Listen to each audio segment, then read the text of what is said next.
dignitaries on the dais and those who are attending virtually, ladies and gentlemen. At the very outset, on behalf of the Department of Justice and the E-Committee of the Supreme Court, I would like to compliment DARPG, MeitY, and the government of Telangana for having so successfully organized the 24th National Conference of E-Governance, and also express my thanks for conferring the gold medal on the E-Courts project. I would not be giving a presentation myself. I would give a snapshot of what the E-Courts project is, and the presentation will be given on virtual courts, which is a component of the E-Courts project by Mr. Ashish Shirodkar. The E-Courts project is actually a collaborative partnership between the Department of Justice and the E-Committee of the Supreme Court, along with other stakeholder agencies like the High Courts, NIC, and others. And the aim is to further the cause of access and inclusion, affordable justice, better connectivity and interoperability between the courts, and bridging of digital divide. And I would like to mention here that it has been the dynamic role of Dr. Justice D.Y. Chandrachud, Honorable Judge of the Supreme Court of India, who has imparted great momentum to the E-Courts project. This project started very modestly in 2007, and it was only the nuts and bolts of digitization, like installation of hardware. It was riding on the Digital India framework, which had been envisioned by Honorable Prime Minister Shri Narendra Modi ji, that from 2015, the E-Courts Phase 2 was started, and that started focusing on citizen-centric services.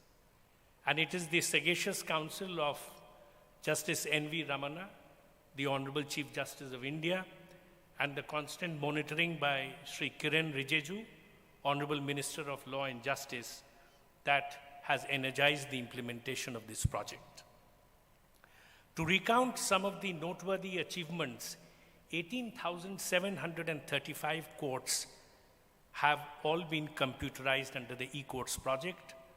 We have provided WAN connectivity to more than 98.8% of the court complexes, and those which are technically not feasible, we have tried to employ radio frequency, VSAT, and even submarine cables.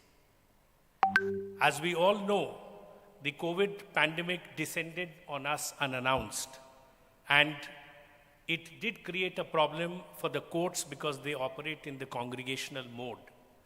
It is then that the E-Courts project became very, very helpful. There were some initial glitches, but notwithstanding that, things stabilized, and we started conducting hearings by video conferencing, and I'm very happy to say that India has emerged as the global leader in video conferencing, with 1.5 crore cases having been heard virtually by our courts. We also started the smart scheduling of our cases by introducing the COVID-19 software patch. And one of the biggest milestones is, like your parliament proceedings, our court proceedings, we are now live streaming them. 3 high courts, namely Orissa, Gujarat, and Karnataka, have already started that. And the model live streaming rules have already been circulated for a balanced regulatory framework. To provide end-to-end digital solution, we have automated our court registry with case information software. And the outcome of that has been the National Judicial Data Grid, which is a judicial data transmission communication pipeline.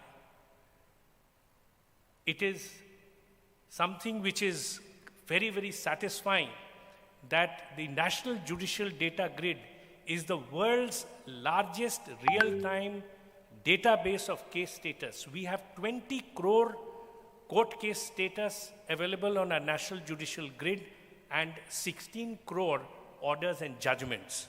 And we have not left the NJDG to be as it is. It is constantly evolving.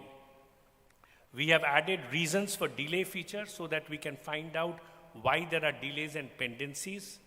To remove opacity of land records, we are linking the land records with the NJDG data. And we have also started a free of cost judgment search portal, besides given open API to institutional litigants to track their cases so that pendency can be reduced. Another important feature is paperless adjudicatory mechanism, that is virtual courts. In fact, our virtual courts have collected fines more than rupees 100 crores, and this is one feature that Mr. Ashish Chironkar would be presenting before you all. Another important achievement during this period was that though e-filing was started in 2018, it is in 2020 that we started with the upgraded 3.0 version of e-filing, and it has simplified the registration of advocates on the e-filing software. It enables advocates to add partners and clients. You can do online vakalatnama, you can do online oath-taking, digital signing of case papers, multiple application filing, etc. In order to reduce the digital divide, because people were saying that everyone doesn't have access to software and hardware, so we have rolled out 447 e-Seva Kendras in the various court complexes. Besides that, for delivery of summons, we have started a web-based and mobile-based portal, and that is called the NSTEP. Another very, very significant feature is that we have kept in mind that transparency and accessibility are two intertwined needs of citizens. Therefore, the e-court service portal we have created, in fact, 7 platforms to reach the litigants. We are sending about 2 lakh SMSs daily. We are sending about 250,000 emails daily. We have put in place a multilingual and tactile e-court services portal, which has 35 lakh hits daily. So you can imagine the volume. The e-court service mobile app has been started. We have started judicial service centers and tactile-friendly information kiosks. In addition, we have provided electronic case management tools to our lawyers, and there are 70 lakh downloads, and also provided Justice app to our judges. And it is these digitization initiatives that have gone a long way in improving our enforcement of the contract regime. Through the E-Committee of the Supreme Court, we have introduced new features like random and automated allocation of cases. We have integrated case management hearing and pre-trial conference with our CIS software. And all this is going to help in making our enforcement of contract regime more robust.